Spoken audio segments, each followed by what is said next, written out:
গত 15-16 বছর কি আপনারা ভোট দিতে পেরেছিলেন? ভোট দিতে পারেননি আপনারা। আমাদের দেশের মানুষের ভোটের অধিকার কেড়ে নেওয়া হয়েছিল, কথা বলার স্বাধীনতা কেড়ে নেওয়া হয়েছে।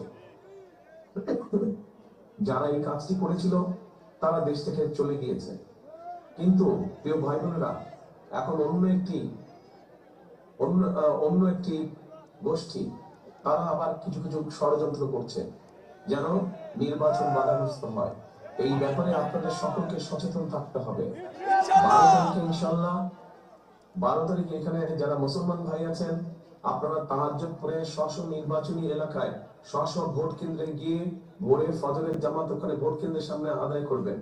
এবং যারা মুসলমান অন্য ধর্মের ভাই বোনেরা আছেন তাদেরকে সাথে নিয়ে যাবেন, যাতে করে সকাল সকাল সবাই ভোট কেন্দ্রের সামনে লাইন দিয়ে দাঁড়াতে পারে, যাতে ভোট দিতে পারেন, আপনারা সঠিকভাবে ভোট দিতে পারেন। এবং শুধু ভোট দিলেই চলবে না, ভোট দিয়ে চলে আসলে চলবে না, ভোট দিয়ে ওখানে থাকতে হবে, যাতে করে আপনার যে ভোটটা আপনি দিলেন এই ভোটের হিসাব কড়াই গন্ডায় বুঝে আনতে হবে।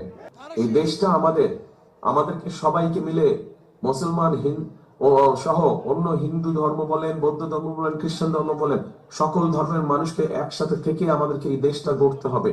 এই দেশটা আমাদের সকলে পরিশ্রম করে গড়ে তুলতে হবে, কারণ এই দেশই আমাদের প্রথম এবং এই দেশই আমাদের শেষ ঠিকানা।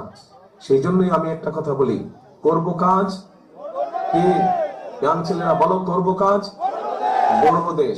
সবার আগে বাংলাদেশ। আবার বলি, করব কাজ গড়ব দেশ, সবার আগে বাংলাদেশ। প্রিয় ভাই বোনেরা, সকলে ইনশাআল্লাহ ভালো থাকবেন, সুস্থ থাকবেন।